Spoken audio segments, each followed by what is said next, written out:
Good morning. My name is Andrew Lewin. I have the privilege to be the chair of the UK Trade and Business Commission. Thank you to everybody who is tuning in for our latest evidence session. And before I start today, I just want to reflect briefly on the fact that this is the first time that we've all got together virtually since the very successful UK EU summit. And actually, it was a landmark moment for the country, for the European Union, but also for the UK TBC, because back in 2023, the predecessor committee put forward over 100 recommendations for how they believe we could strengthen our relationship. And as of last month, more than 40 of those recommendations are now part of the new UK EU strategic partnerships. I think that's a testament to the influence of this organisation. I'm very privileged to now be the chair and to sit alongside such a great group of commissioners who, again, will be today asking questions of an expert panel to explore how we build on what's been achieved at the summit, the substance of the negotiations that now need to follow, and of course, what comes next. I'm very pleased today that we are joined by Sir Adam Thompson, the Senior Associate Fellow at the European Leadership Network, by John Springford, the Associate Fellow at the Centre for European Reform, and by Ellie Belton, Senior Policy Advisor at E3D. And with no further ado, I'm very pleased to ask Rachel Blake, my Labour Party colleague, to ask the first question. Thank you very much, Chair, and thanks for the chance to reflect on the summit. I'd really like to hear from each of the witnesses about your overall assessment of how the summit has left UK-EU relations going forward. Can we start with Ellie, please? Thank you. Yes, so I think that the outcomes from the summit were overall really positive, particularly in the areas of climate and energy. And we can see renewed political will from both the UK and EU to work more closely together on achieving their shared objectives in that space. I think closer cooperation between the UK and EU is going to improve the ability of both sides to decarbonise at least cost, which is going to strengthen climate ambition in Europe and also provide a stronger foundation for international leadership. So I think it's a really big step forward for the UK-EU relationship following Brexit, and signals that Starmer's ambition for a reset of relations is moving in the right direction. And I think it's particularly important in the current geopolitical context, particularly recent developments in the US, which have probably created an even greater incentive to strengthen ties with like-minded partners and defend common interests. Thanks. Thank you, Ellie. Sir Adam Thompson, please. Thank you very much. I focus mainly on the defence, security and foreign policy dimensions of this. It is, as Ellie has just said, an agreement that marks a very important step forward for the UK and the EU relationship. But at the same time, it was really in the defence, security and foreign policy area more about politics than geopolitics. And it did not take the UK relationship beyond that the EU has with a number of other strategic partners. It doesn't take the UK beyond EU rules for third country participation, nor create a future escape from those EU rules.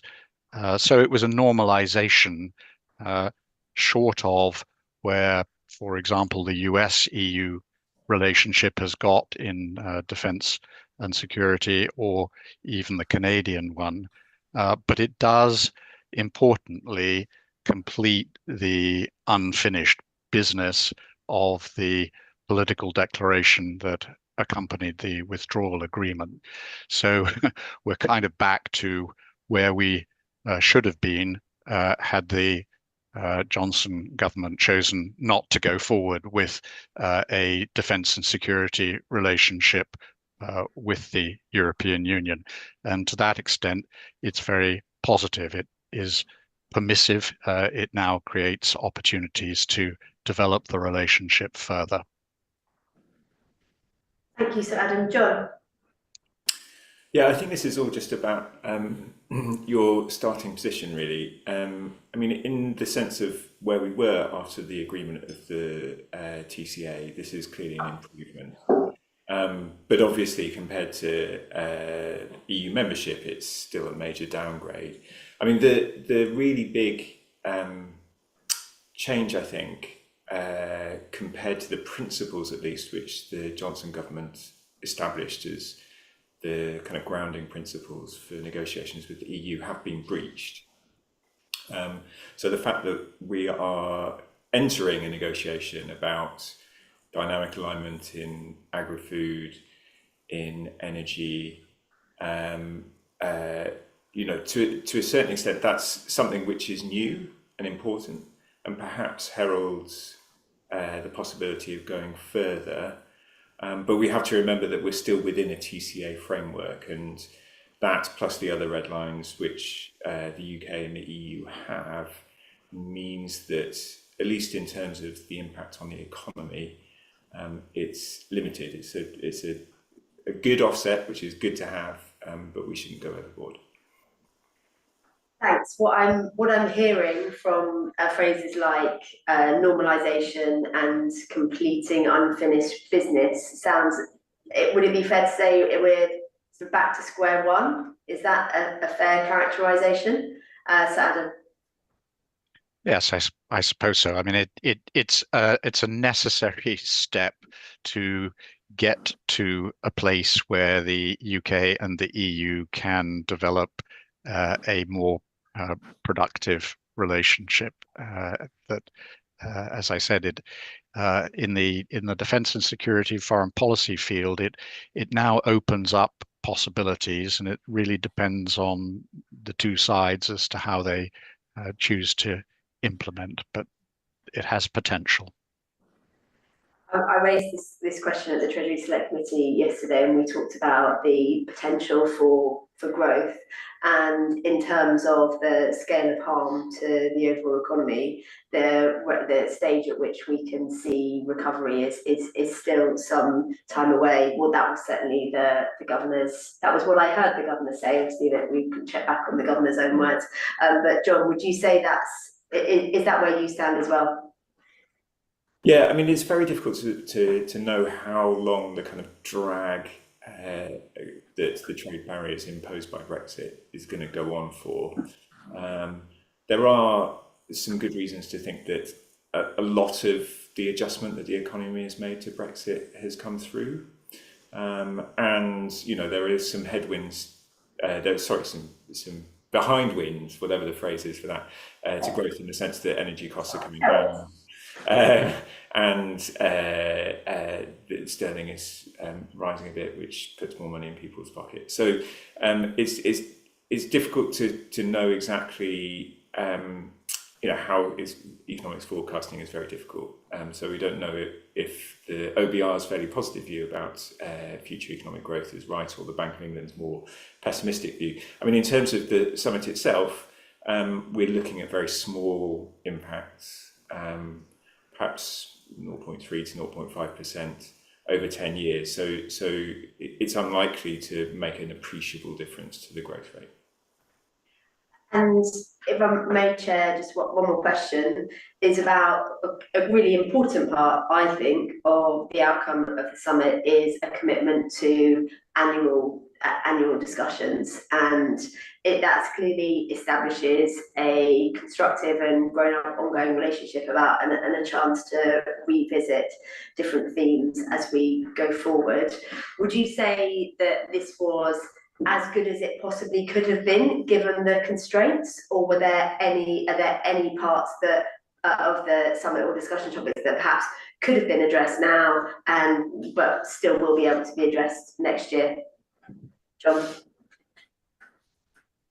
I think overall it's a pretty good outcome. There are some additionals to the negotiating positions that both sides set out, in the autumn and earlier. And so, yeah, I mean, particularly in the energy field, which I'm sure we'll come on to, there are some big moves which I was a little bit surprised by. There were a few things that have been left out. So the mutual recognition of professional qualifications didn't make it in.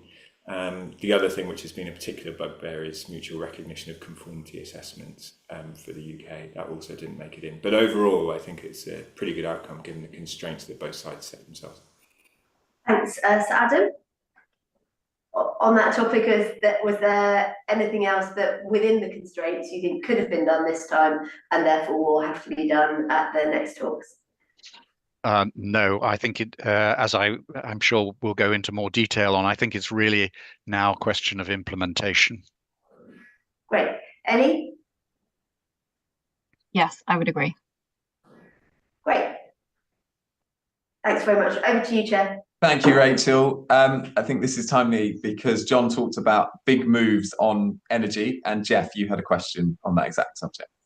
Thanks very much, Chair. John, if I could just start with you. I mean, from my perspective, the most positive outcomes from the summit appear to become linked to energy relations. Do you think this is the case? And what do you think this will actually look like?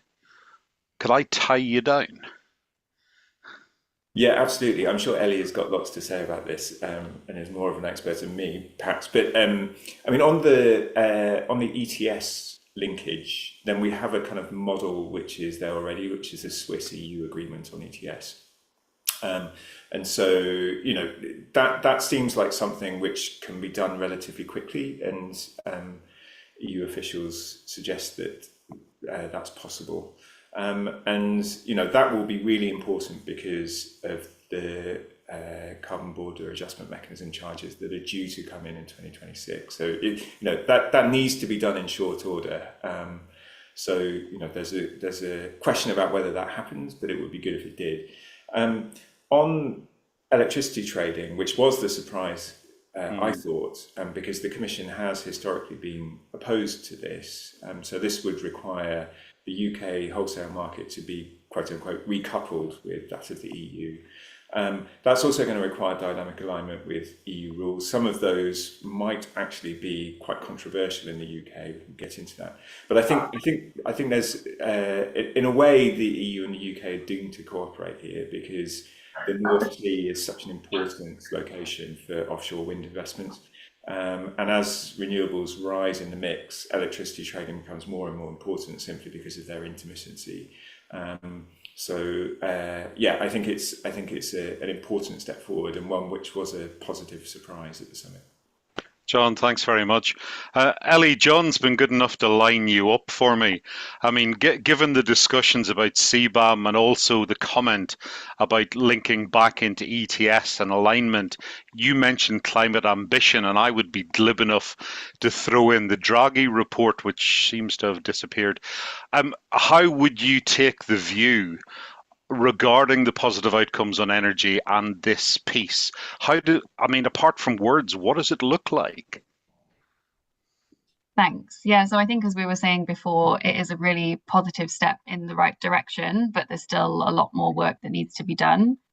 So I think we're really pleased to see the agreement to working towards linking the UK and EU's emission trading schemes and also exploring UK participation in the EU's internal energy market. Both really significant signs of progress, which will reduce the cost of decarbonisation, ensure more efficient trading between the UK and EU, and hopefully create a more stable policy environment, which is going to then deliver the long-term results that we need to see. I think there's a few different reasons that this came about. I think I was saying before that this is now like a win-win outcome for both sides. As Don was saying, you know, improving access to cheap renewable energy like offshore wind in the North Sea means that both the UK and EU are going to benefit directly from lower costs and reducing the need for additional network build and domestic flexibility requirements. But I think also, as I was saying, the kind of global geopolitical context comes into this. So pushing the UK and EU to kind of move more quickly towards rebuilding that constructive relationship in the energy space, and also with the multilateral order under increasing strain. You know, it's in the common interest of both sides to kind of put their differences aside and tackle these shared challenges together. I think also in the climate and energy space, something else I wanted to pick up on is this security dimension to this. So we know that energy security is really high up on the EU's agenda at the moment, following recent blackouts in Spain. And they also launched a roadmap on phasing out Russian fossil fuels. So making sure that the renewable energy and power grid is running seamlessly and fast tracking out the kind of build in the North Seas is going to be really important to transitioning away from fossil fuels as quickly as possible, which is obviously a no-brainer for both sides in terms of energy independence, but also bringing down bills. Ellie, thank you very much. I think there's a wonderful box full of conversation in there about EU manufacturing and British manufacturing and where the energy piece is. Certainly much more for this few minutes. Sir Adam, could I move on a little bit? The question of the energy outcomes, some of us would like to hope it provides some opportunity for resurgence in the foundation industries. I just wonder, do you see part of that being linked directly to how this affects the defence conversation? Because actually that's been a piece of this. Yes, of course it does. I mean, it's not the primary function as Ellie and John have both explained, but resilience in terms of national security is obviously an absolutely massive concern for both the EU and the UK right now, and it features right through the Strategic Defence Review that's just been published.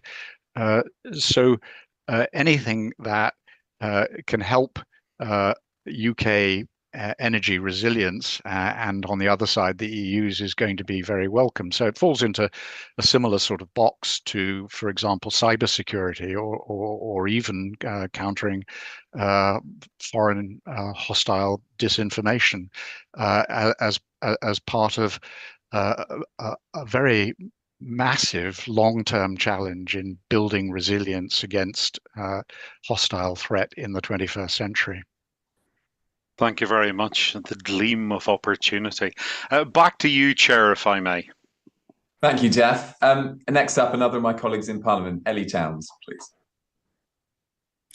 Thank you, Chair, and thank you, Ellie, John and Adam, for being with us today. I mean, as you've already touched on, there's a lot of detail still to be worked out, and of course, we all know that's where the devil is. So can I ask you to reflect really on how the summit outcomes can be turned into detailed agreements and what the key risks and challenges are that might potentially hinder progress on that route. Let's start with you, Sir Adam. Well, I'm looking mainly at the defence and security foreign policy agreements, and what the UK-EU partnership agreement has done is create a framework within which a future relationship can be built. So the future is really all about using that framework to pursue a range of opportunities. Importantly, unlike the TCA, it injects a political dimension. So there's 6 monthly foreign and security policy dialogues between foreign and defense secretaries and the High Representative. There's an opportunity for participation at each other's summits as appropriate, and then there's a substructure of official meetings to carry forward work. That will allow really a huge range of crucial business that was cut off by Brexit to start to be resumed in a regular way. And it's up to the two sides to decide how far they're going to make something that difficult dimensions to this, and important ones will be the negotiation of an administrative arrangement with the European Defence Agency by the UK, for example, how and how quickly the two sides choose to expand thematic dialogues beyond existing cyber and counterterrorism work that was going on under the TCA, how the UK chooses to plug into CSDP if it wishes to do so through a framework partnership agreement. And very importantly, the whole defence industrial area and how creative the two sides prove to be about working within their existing rules and political constraints. Thank you. Ellie, how about on the energy and climate side, risks and challenges on the road to getting more detailed agreements? Yes, so I think, as I said, we saw some really positive outcomes from the summit, but there is still a long way to go in terms of turning that into tangible delivery. So I think a lot of the pledges that we saw in the common understanding kind of lacked clear timelines and roadmaps for how we will see the delivery against those commitments, both the timings and the process for doing that. So if we look at the extending the application of the energy title in the trade and cooperation agreement, that's going to play a really important role in creating certainty for businesses and investors.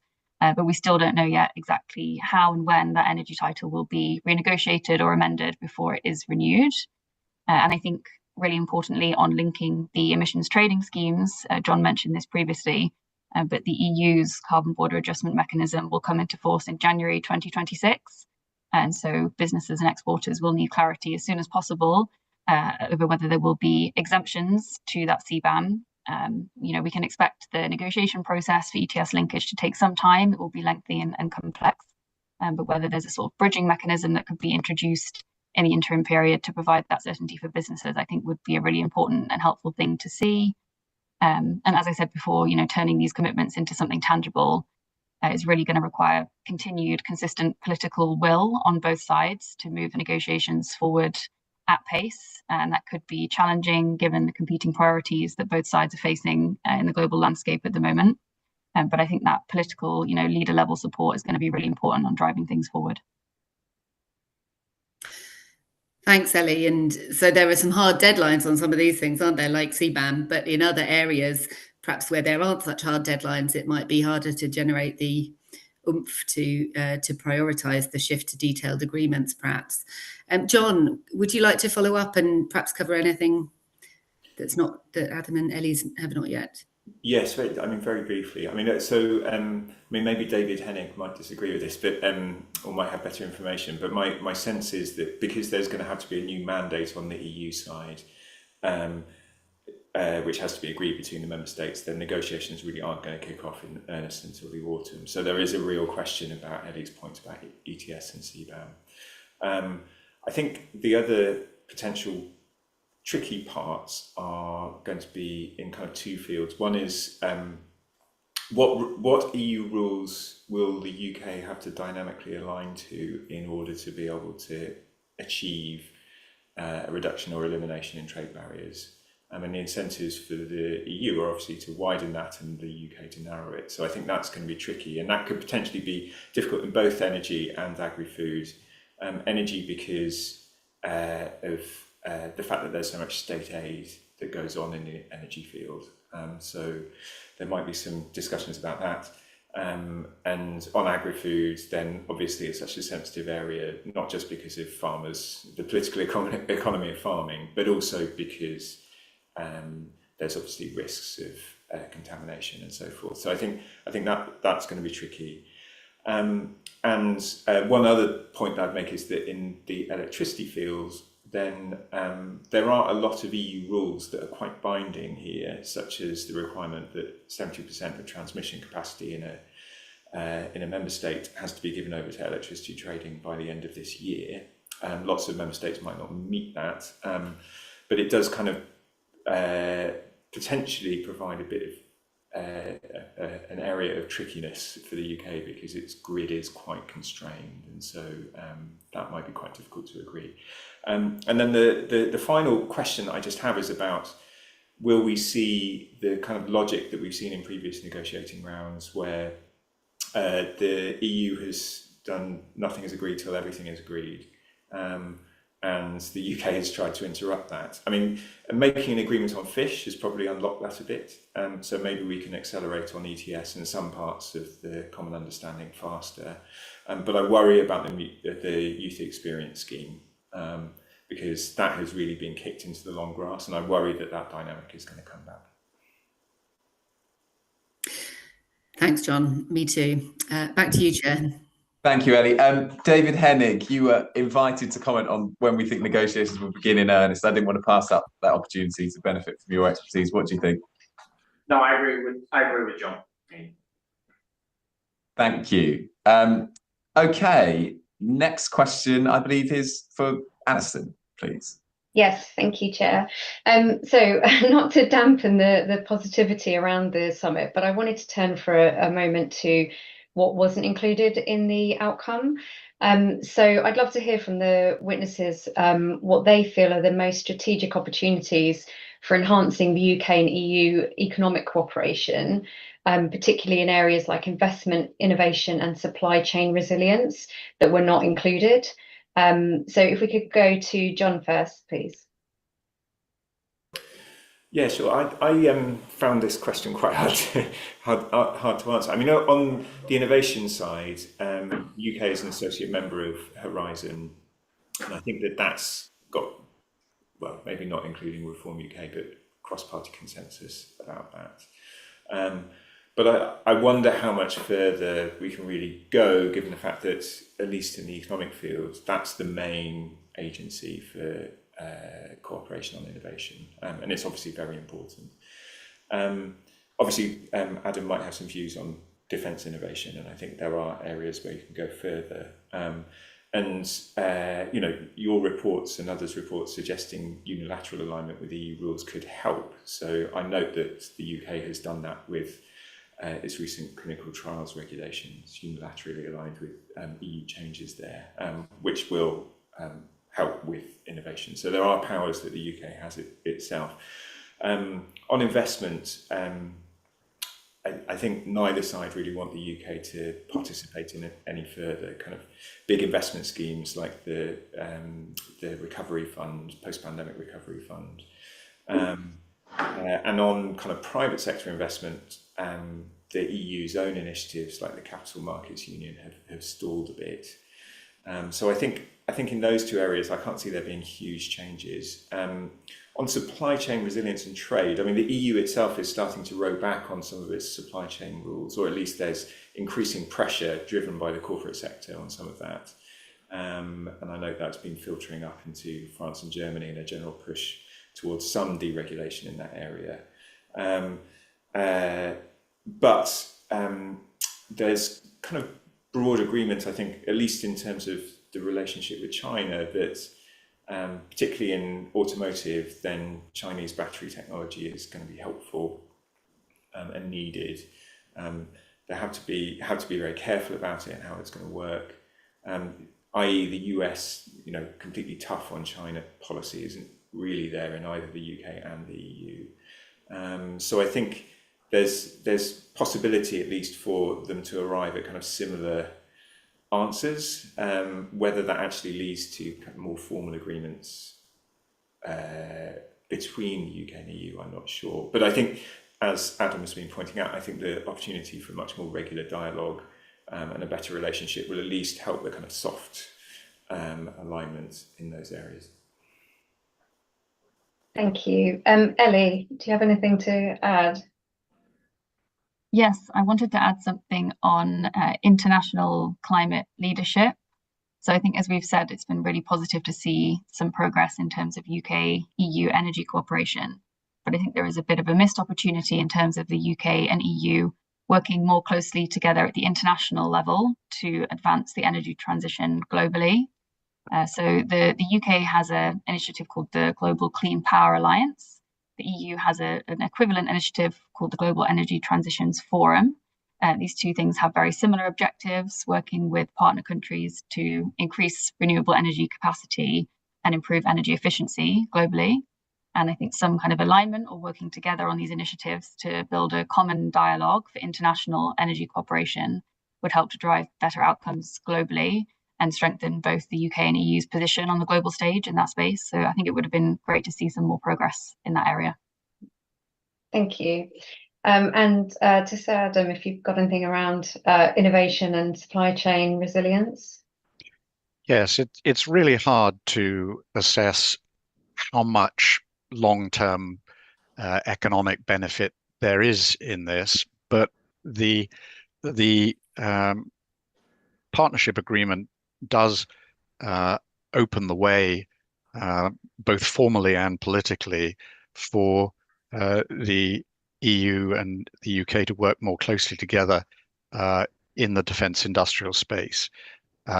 And crucially, it looks to something that the UK in the partnership agreement has said it will simply explore, but which I assume it will wish to pursue if it's politically possible, which is an administrative agreement with the European Defence Agency. That administrative agreement is essential for access to the bulk of the EU's PESCO projects. Almost all of them require an EDA administrative agreement. But that's where defense innovation is happening within the EU framework as opposed to NATO or elsewhere. And there are lots of things where the UK could bring very considerable value. It would still be restricted under PESCO rules as to how much say it has in a project and what share of a project it could have. But just to illustrate, joint European electromagnetic warfare convergence initiative or future unmanned air-to-air refueling capability. These are things where the UK has a great deal to offer to the EU. There's one other area that I think is worth mentioning. It's outside what the strategic partnership did. It was already in place, put in place by the EU on the 6th of May in launching their SAFE initiative, which provides a financial instrument for EU member states and partners to invest in defence innovation and procurement. The UK is already granted 35% access to that, and other in the sense that no SAFE project has 5% of non-member components in it, but it is also open to the UK and the EU to negotiate a fuller relationship that would put us on a par with, for example, Ukraine. And given the geopolitical pressures, there's a strong push on both sides to take that seriously if it's politically possible. Great, thank you. Very helpful. I think we've got our objectives for the remainder of the year. Chair, back to you. Thank you. Brilliant. Thank you, Alison. Peter Norris, keen to bring in next, please. Good morning, everyone.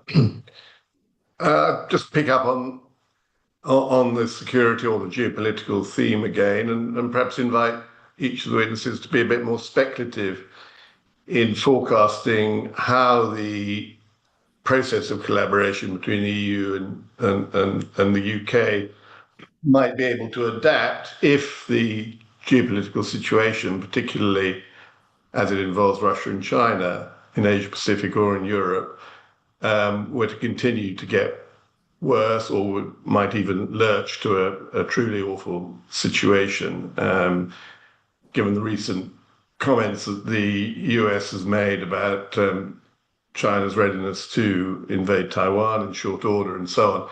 What's our view of how the rather, shall we say, positive but slow-moving processes laid out for further collaboration in the summit? What could happen to adapt those and accelerate them in a situation of crisis? Adam, perhaps I could start with you.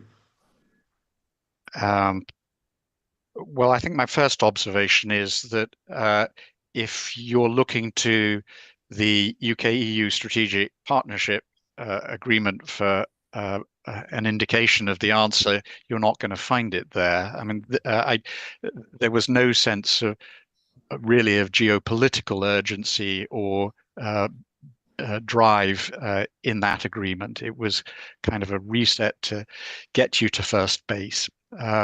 However, both the UK, look at the Strategic Defence Review this week, and the EU through its plethora of really unprecedented steps, using its peace facility for ammunition to Ukraine, or European Defence Fund, or ASAP for ammunition, or now the safe financing mechanism, has shown that under geopolitical pressure, particularly Russian, it's been able to move by its standards relatively rapidly to come up with new instruments. So I think an important question is the extent to which the UK and EU are going to be able to bridge their political and regulatory gaps under geopolitical pressure.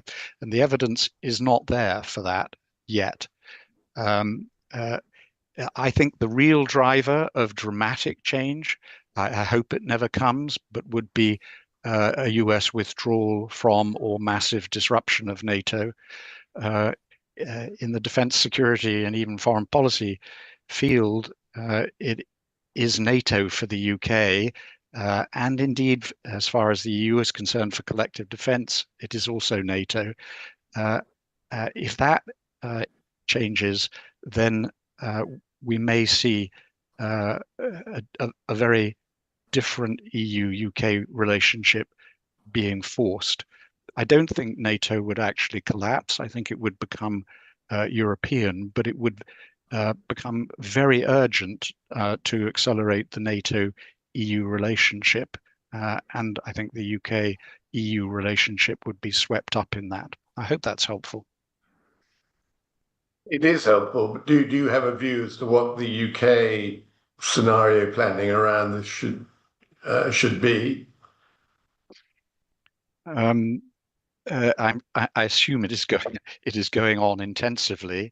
There are two scenarios. One is what I think we're currently looking at, which is a progressive US pullback from its commitments to NATO, and that is something that is potentially manageable for the UK and for European allies and EU member states. I believe this month's NATO summit, even if it doesn't announce it, will be putting in place a plan that transitions over perhaps a decade from the US being a provider of key enablers in NATO to Europeans doing that. That's the good scenario. It's not great. The bad scenario is that President Trump does, perhaps as soon as this month's summit in The Hague, what he wanted to do in 2018 and just pull the United States out of NATO. Even if he doesn't do that formally, he can do it de facto by just refusing NATO engagement with NATO, exercising provision of enablers and so on and so forth. That creates a real crisis, including in the sustained UK and European effort to support Ukraine. And I assume that is being planned for. There's slightly greater confidence emerging in London and European capitals that the Ukraine war could be sustained without US backing. But there are some critical vulnerabilities, including intelligence, which can't be very quickly replaced. Very much. Ellie, do you have any particular comment on the energy security aspect of all of this? Sure, yeah. So I'm not a security expert, but can maybe add from the kind of trade and climate angle to all of this. So I think if you look at the rising trade tensions globally, that's definitely, drawn the UK and EU closer together in terms of the defense of free trade and standing up with like-minded powers to protect their economies against the coercive use of trade policy that we're seeing globally. And as I said earlier, both sides have a shared interest in boosting the competitiveness of their green economies. So if you look at the rising clean tech competition that we're seeing from China, which is posing an increasing threat to European industries, I think we can expect both the UK and EU's relationship with China to evolve in the new global order, but working together to address some of the security and supply chain risks that we're likely to see in that space could be another fruitful area for cooperation. Thank you very much. And finally, John, is there anything you'd like to add?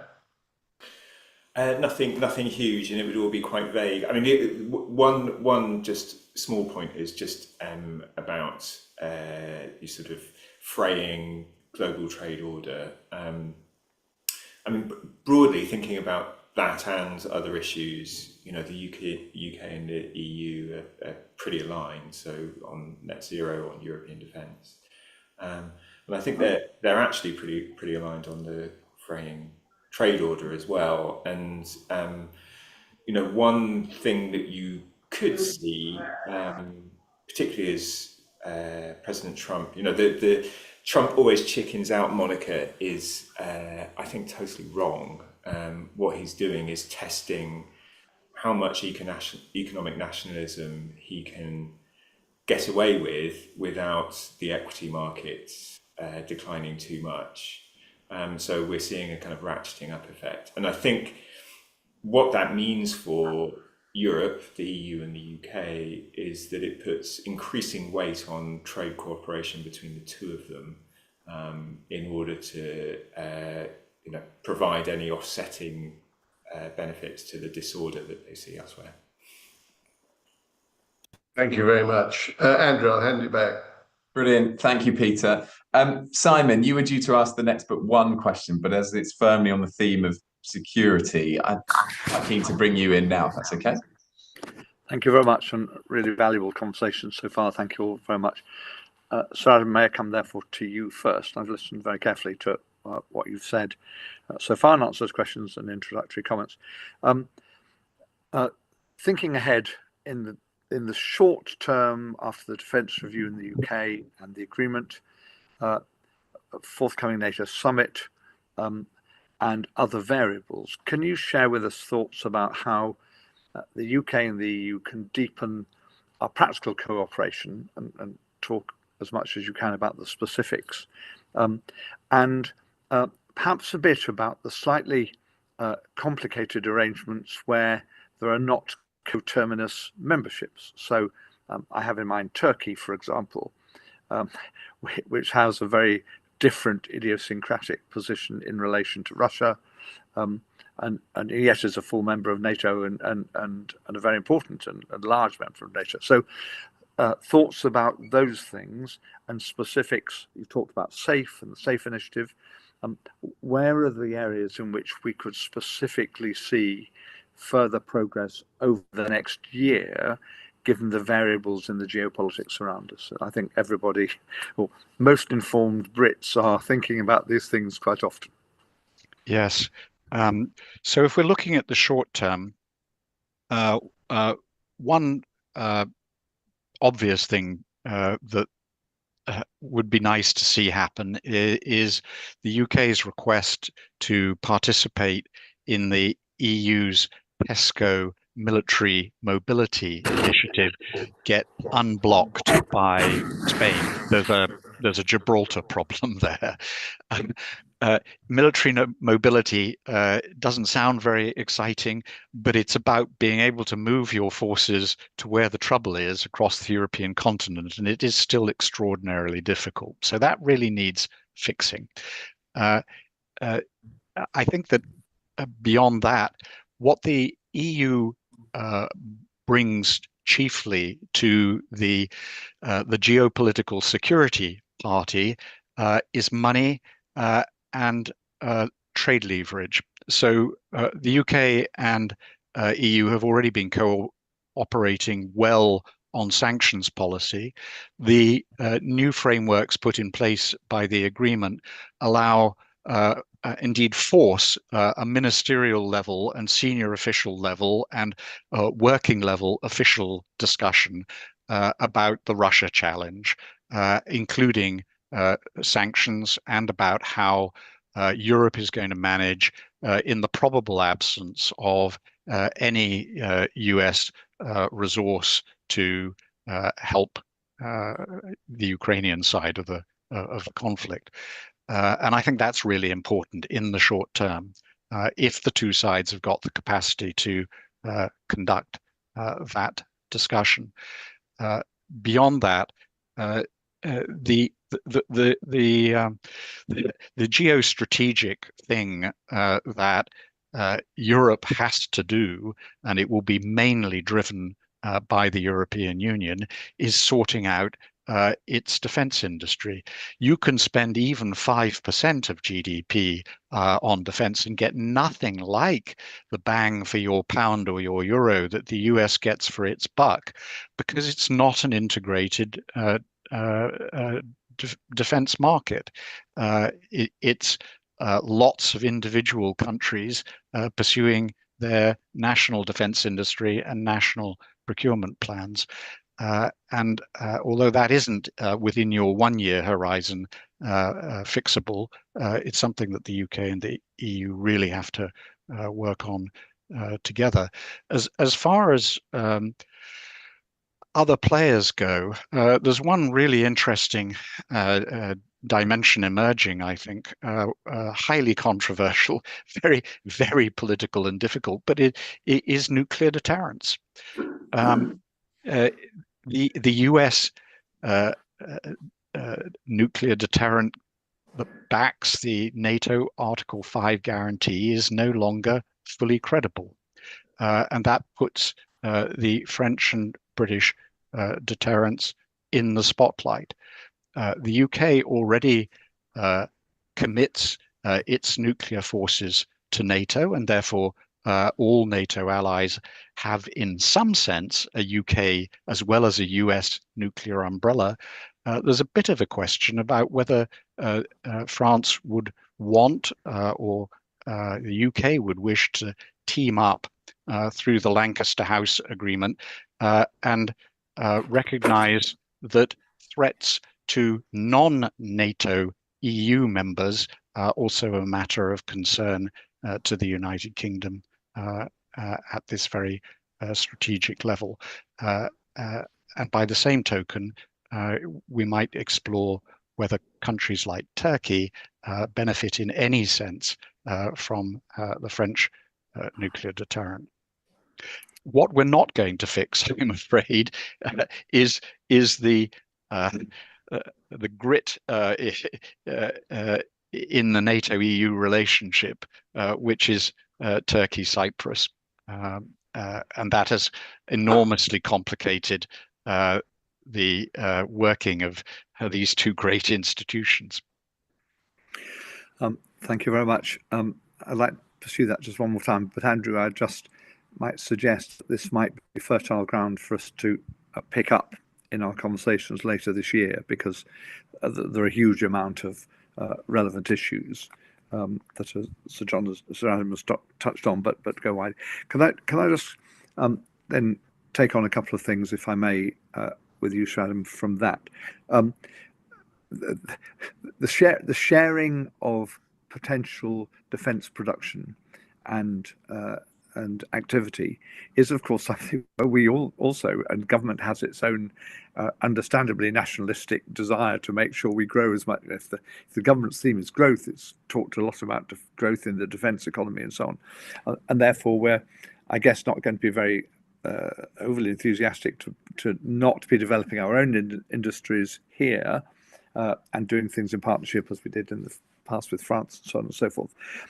Is it possible to do both? Do you think there's capacity for us both to grow our own homegrown contribution to NATO defence, but also be active participants and protagonists of a wider growth? And in relation to the specific issue where I've taken an interest over a long time, which is the Gibraltar-Spain issue, I share that I've had slightly positive feedback just recently from colleagues in Gibraltar who suggest that there may now be a bit of an opportunity to move forward. Would that really be something that would be significant if we were able to get the agreement in relation to Gibraltar, Spain, UK, EU agreement? Do you think that would make a significant difference in the short term on that mobility and activity over the next 3 or 4 years? On your second question, you're probably more knowledgeable than I, but I think the honest answer is it would be good to have, but won't make a massive difference because there is already outside what the UK can contribute to the EU and vice versa on military mobility. There is an EU-NATO program of work on military mobility that is moving ahead and probably carries most of the water on military mobility. On the much larger question of defence industrial collaboration, I think the UK can do both. A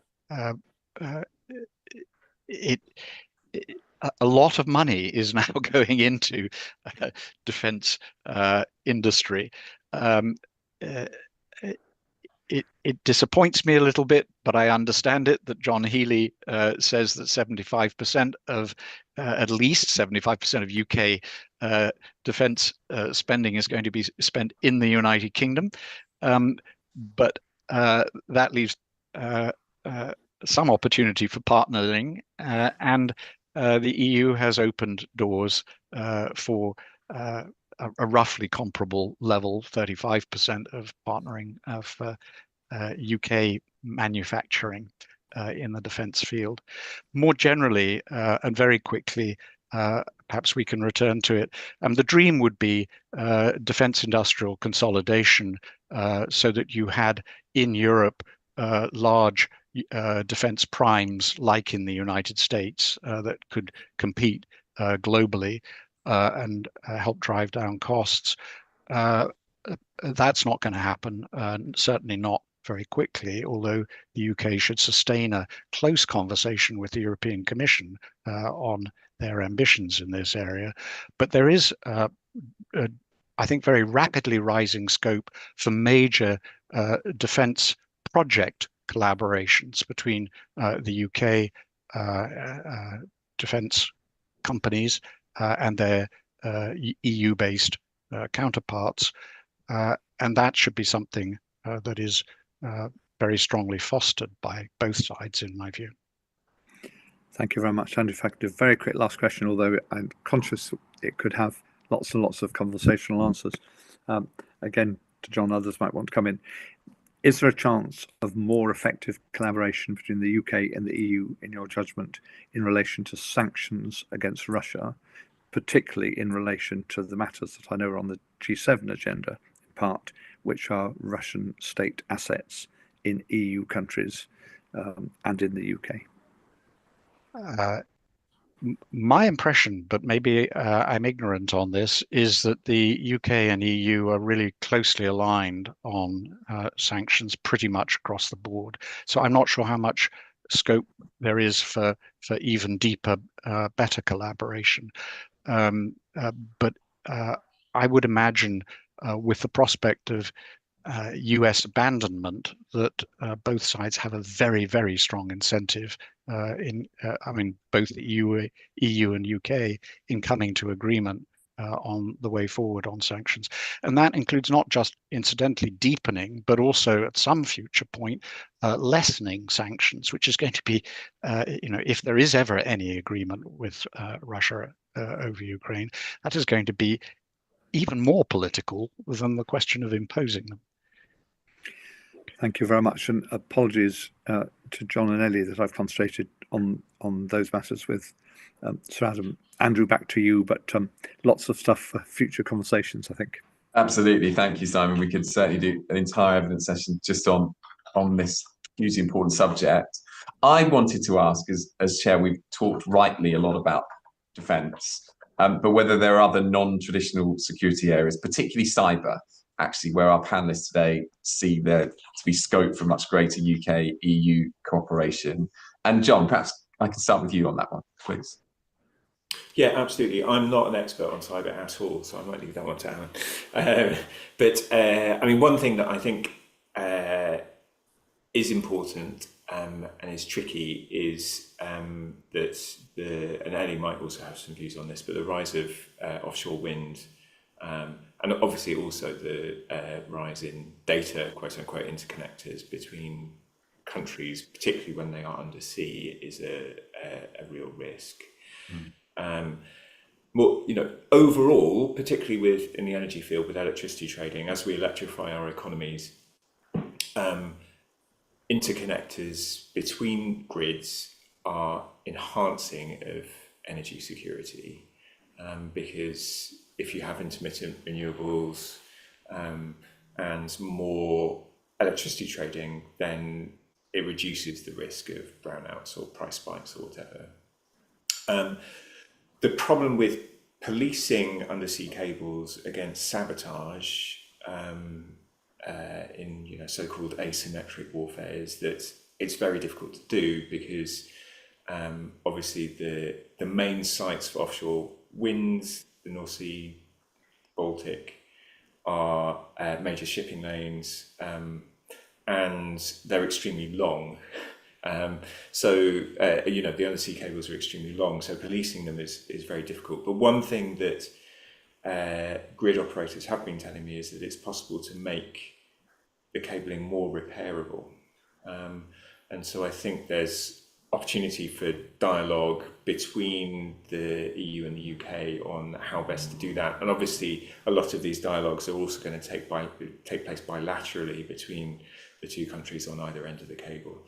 So I just wanted to flag that as a potentially important issue. Thank you, John. That is a fascinating area. Ellie, do you have any further thoughts on that?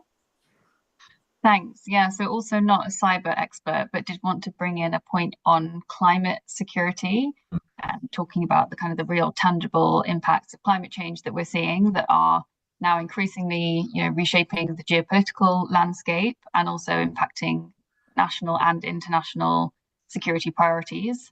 And so we were really pleased to see it was buried in there, but it was in there in this security and defence partnership. It mentioned a potential UK-EU dialogue on climate security, which would include a technical exchange and a commitment to advance climate security discussions at multilateral fora as well. I think that's a really meaningful step towards recognising the role of climate change in the security and defence agenda. And again, offers an opportunity for the UK and EU to work together and lead the way in that space. Thank you, Ellie. And Sir Adam, do you share that view that climate security is sort of going up the agenda at senior levels of government as a consideration as part of all of this? Yeah, emphatically. I can't improve on what Ellie said, but I think that the less traditional aspects of security in general are rising up the agenda. It's part of what we spoke of earlier in this session about building resilience in Europe, and the partnership agreement finally unlocks the possibility of sustained, regular, detailed dialogue between the UK and EU across a whole range of really important subjects. I mean, you mentioned cyber. That is, of course, going on inside NATO as well as the EU, but the UK should absolutely want its EU partners to have cyber resilience and to be able to learn any best practice from them. Hybrid attack more generally. There's already a joint NATO-EU Centre of Excellence, but the UK can thicken its dialogue with its EU counterparts on that. Maritime security is mentioned in the agreement, and that goes beyond just undersea cables, but protection of sea platforms, for example. I think the EU has a lot to offer in that area. One more nebulous area, but I think extremely important, is the dialogue that is now envisaged on countering foreign information manipulation and interference. This is where for both the United Kingdom and EU member states, perhaps the deepest challenge is going to come. I mean, I personally do not think that Russia is going to invade the UK. I think it's going to undermine politically, and it's trying to do that all across Europe already.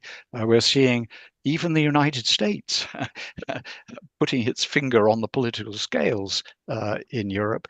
So a serious strategic discussion about how we as Europeans deal with those challenges is long overdue. Thank you. Karma, I'm really keen to bring you in on the sort of wider energy picture.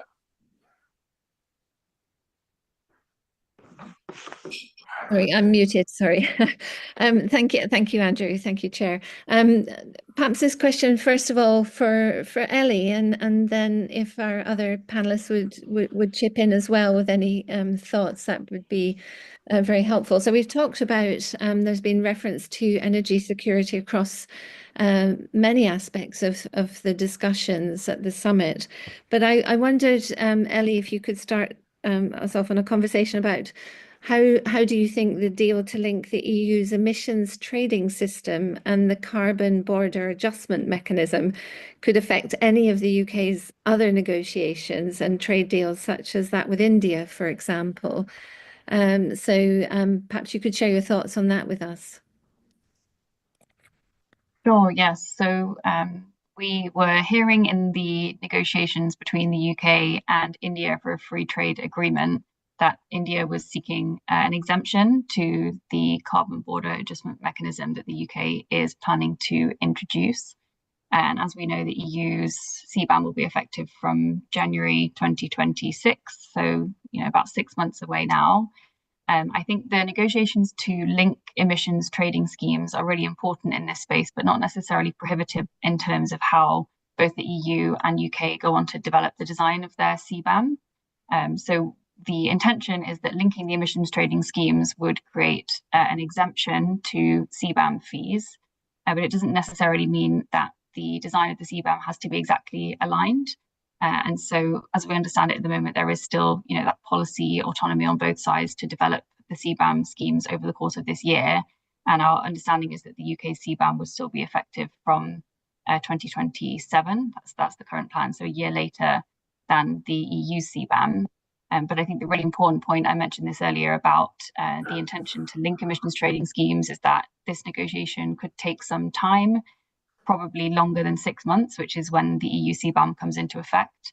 And so whether there is an opportunity to introduce some kind of bridging mechanism in the interim so that businesses have that certainty that they won't be affected when the EU CBAM does come into effect in 2026, I think that's going to be a really important area that we're going to need to see some progress on very quickly. I think also just to draw on the kind of tensions that we're seeing in the international and multilateral space, so increasing complaints from particularly from developing countries about the impact of a carbon border adjustment mechanism, the kind of disproportionate effect that it will have on low-income countries that are less kind of able to adapt and implement the measure. We've seen these tensions bubbling up in at COP, so at the UNFCCC and at the World Trade Organization. And so I think this is another really important area where we want to see UK-EU collaboration in terms of global carbon price diplomacy to help find some better solutions for developing countries as these unilateral measures are being implemented. Thank you, Ellie, for that very comprehensive overview. I don't know, John or Sir Adam, would you like to add anything to Ellie's points? Just a kind of brief, a sort of conceptual point, I guess, which is that the difference between UK and EU trade and UK and rest of the world trade as it pertains to CBAM is really about electricity, I think. So, the CBAM, proposed CBAM on electricity imports from the UK to the EU is potentially very damaging because the emissions trading schemes aren't linked. The UK's ETS has been running, producing a carbon price which has been on average lower than the EU's, although it's bounced around quite a lot. But the EU's proposals on electricity don't really take into account fully and in real time the actual carbon intensity of the UK grid. So dealing with that is really important. But in terms of, say, steel, if Indian steel is imported into the UK and the UK's CBAM is different to that of the EU, then if that steel is then re-exported to the EU, then further charges can be applied. So I think that kind of absolute, rigorous requirement to have alignment isn't necessarily there.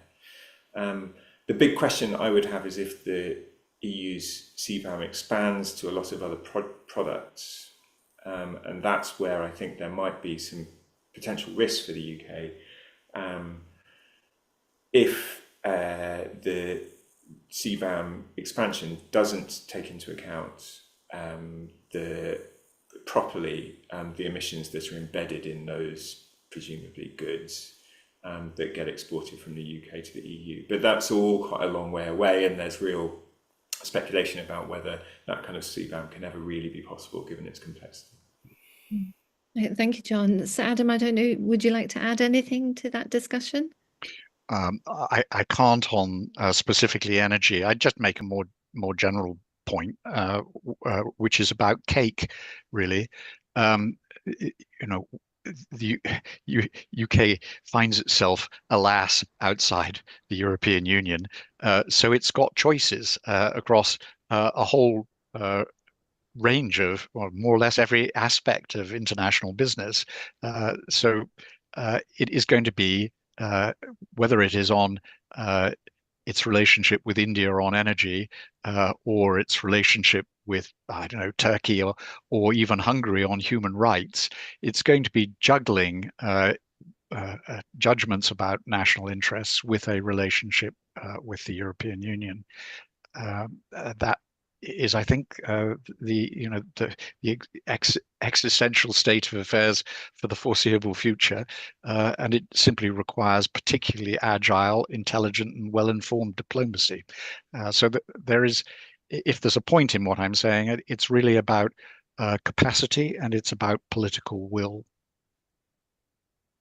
Thank you, Sir Adam, an important point, and thank you for introducing cake into the discussion. Thanks. Handing back to Andrew. Thank you very much. From cybersecurity to cake, and a seamless transition now to Ros, who I know has got a really important question about the economic impact of the reset. Thank you, Andrew, and thank you to all our panelists for the very interesting discussion we've had so far, and to Best for organising it. My question is really about the economic impact of this trade, of this summit outcome. The question was, will there be any meaningful economic impact? And I think, John, you've already suggested your estimates are 0.3 to 0.5% potential extra growth over the next 10 years, which is pretty nugatory. But I wondered if you could give us some feel for what you think any components that might drive that growth come from, and whether you are looking at particular areas that could improve further on the basis of some of the discussions that we've already had today.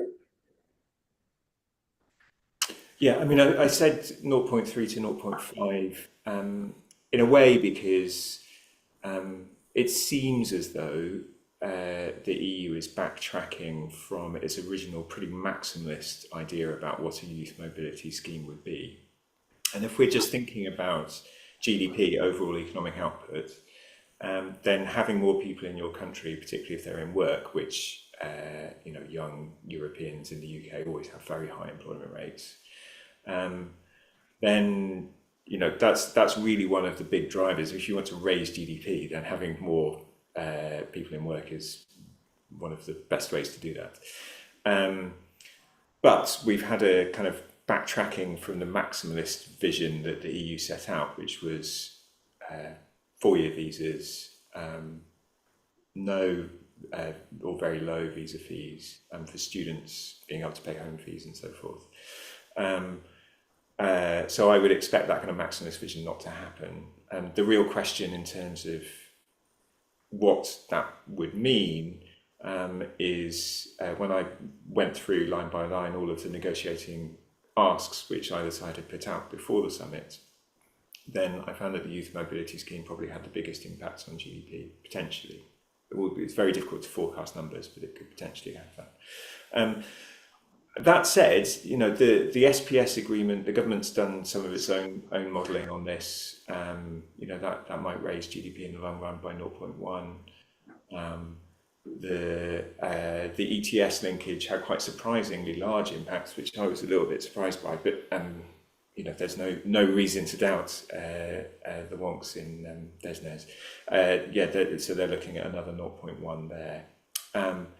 And, you know, it doesn't seem like much, but the more that you sort of add on to this stuff, the more important it becomes. And if you compare it to the free trade agreements which the UK has signed as after it's left the EU, not the ones that it's rolled over, but the genuinely new ones, so Australia, New Zealand, the Pacific Rim countries, India, then, you know, that adds up to about 0.2% itself. So even those relatively seemingly quite small agreements in SPS and in emissions trading, the emissions trading scheme have similar impacts to all of those FTAs. And the reason for that is simply proximity and relative income, which obviously has always driven the reason why the economics of Brexit were never really going to work out in a positive way.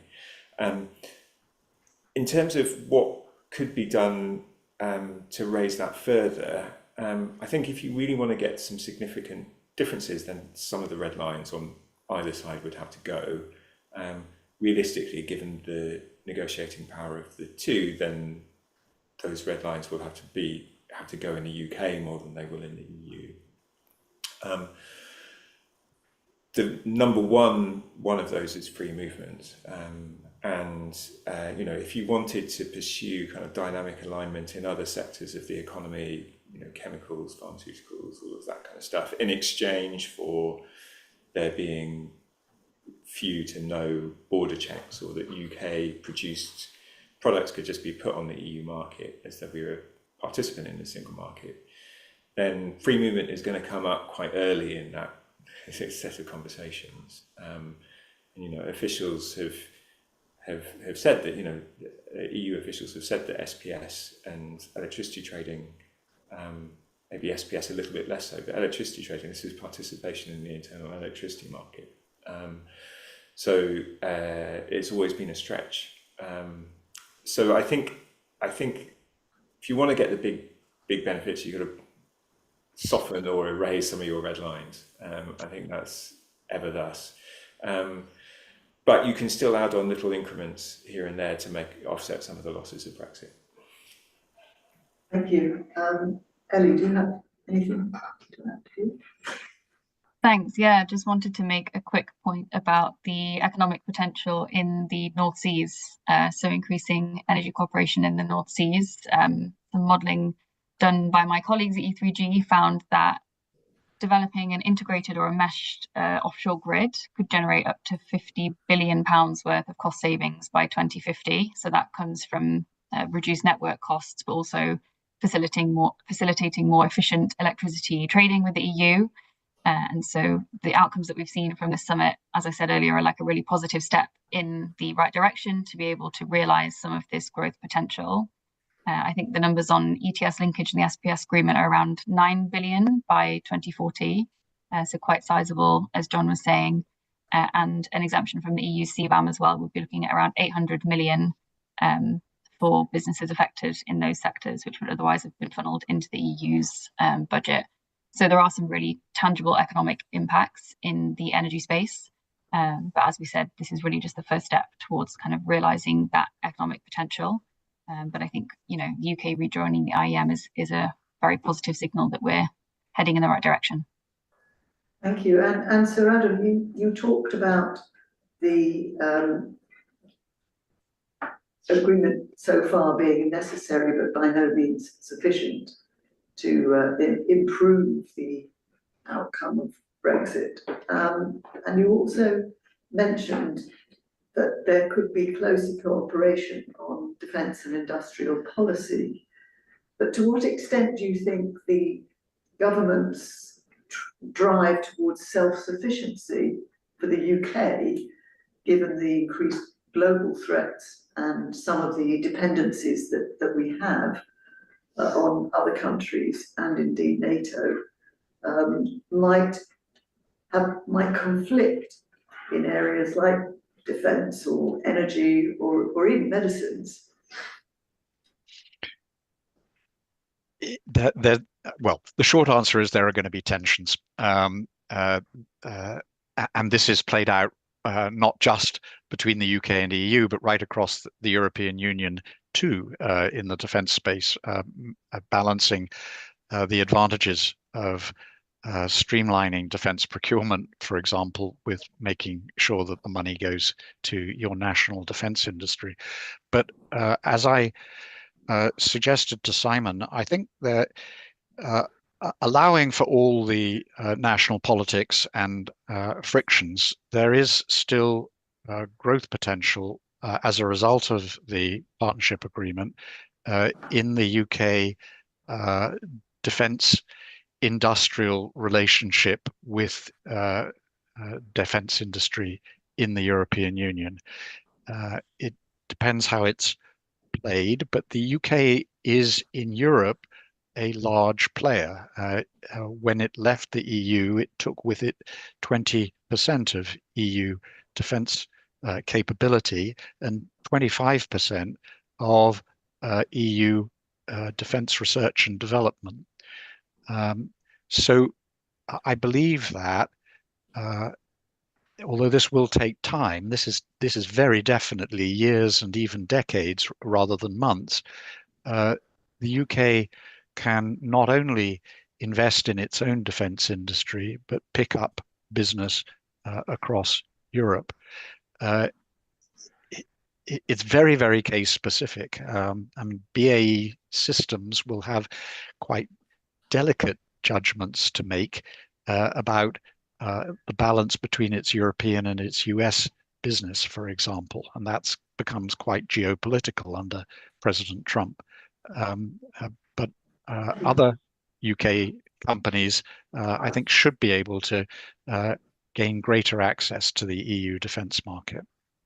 Yeah, I think a big worry is to what extent government and officials are actually listening to the voice of business now, which was so clearly ignored before, particularly the difficulties of SMEs. And I hope that the big businesses don't lobby to get the government not to undo some of the barriers that have been put in, which they have spent so much on adjusting to. But anyway, I hope that this will be the start of a much closer relationship.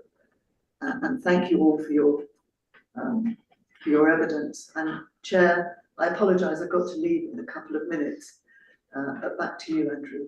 Thank you very much. Final question. Tamara is going to look forward for us and ask the panel to give their final reflections for today. Thank you, Chair. What do you think comes next for the UK-EU relations? How do you see the likely outcome of the 2026 TCA review? Do you expect a pragmatic push to deepen cooperation, or are we more likely to see limited adjustments given the political constraints on both sides? Now, I realise, in essence, a lot of this has been covered in some of the other questions in respect of your answers, particularly you, John. I picked up on some of that, but if you could start, therefore, John. Yeah, just a few points, because as you say, I've sort of said some of this already. But I mean, in terms of the 2026 review, I think in a lot of ways that's going to be running slightly separately from the negotiations over bolt-ons to the TCA. We'll probably be focused quite a lot on the operation of the Windsor framework, the extent to which the UK is upholding its commitments, whether there can be ways to further reduce some of the frictions in trade across the North Sea and so across the Irish Sea and so forth. In terms of looking to the future, I mean, I think two things came out of the summit really, and also thinking about the political situation in the UK too, that the Trade and Cooperation Agreement is going to be the basis for UK-EU trade with bolt-ons. So we're entering a period of kind of permanent negotiation, much like the Swiss have been doing since they decided not to join the EU in the 90s. In order to be able to unlock some of the much larger market access that the Swiss have, then the UK would have to get rid of some of its red lines, particularly on free movement, as I noted earlier. The other point is just on the political situation, which is, I think, the reason why we're likely to see something which is quite slow is because there's wariness on both sides, both under Labour and in the EU, about the potential for a Conservative or Reform government, given the fact that both of them have said, both of their leaders have said that they will try to unpick any elements of this negotiation which involve dynamic alignment. So, there isn't therefore a huge incentive for the EU to go super quickly towards something much closer, which does involve dynamic alignment, without kind of testing the waters and seeing how this agreement, when it's completed, plays out in the UK political debate. And I think if we were to go much further, then there would have to be much broader political change about the UK's relationship with the EU and what it should be than we've seen so far since Brexit. So, picking up one thing, obviously Switzerland, it's freedom of movement of people, not of services, not goods. Having worked there and getting stuff stuck in customs, and also obviously then it's a communication, I guess, about the cost benefit analysis of having greater relaxation of regulations, and I think that's the communication part that has sometimes got lost. I mean, I'm hearing all these fractions of amounts, but obviously the loss of income to business from that loss of freedom has been far greater than those 0.2%. I believe, certainly from my industry, that's the case. Yeah, I think that's completely correct. I mean, we have various ways of trying to forecast or measure the impact. None of them are perfect, but the consensus is around a loss of national income of about 4 to 5% compared to if the UK had remained in the EU. So 0.2 to 0.3 over 10, 15 years isn't huge. No. Obviously, there's lots more that can be done, and as the Trade and Business Commission have done excellent work on things like unilateral alignment and the potential benefits there, identifying areas to go further. But I think in order to really go further, in order to really reduce some of those losses, then some of the fundamental principles that politicians have interpreted Brexit as requiring will have to be revisited. Thank you. Over to you, Sir Adam, please. Same question. Same question. I think the answer may be a little bit different in the defence, foreign security policy field because of the geopolitics. I mean, I've described the partnership agreement as more politics than geopolitics because I think it took both sides about as far as they could go politically at the moment. But with the geopolitical pressures that we're facing, not just from the Russian and Chinese challenges, but also now from the United States and uncertainty in the transatlantic relationship.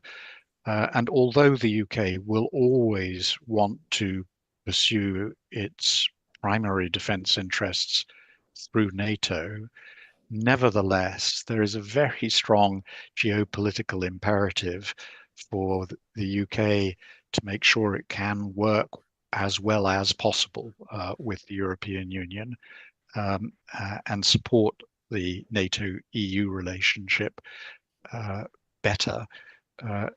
and there's some of that for the EU. I don't think the EU is going to give up on a vision of strategic autonomy for EU members, not for EU plus UK.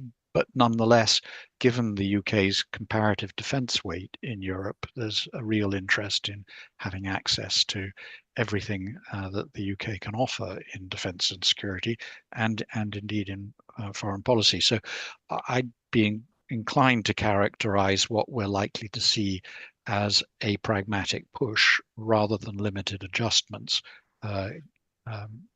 because of political constraints. So it will disappoint me considerably if we don't see fairly early negotiations on an administrative agreement for the UK with the European Defence Agency, for example.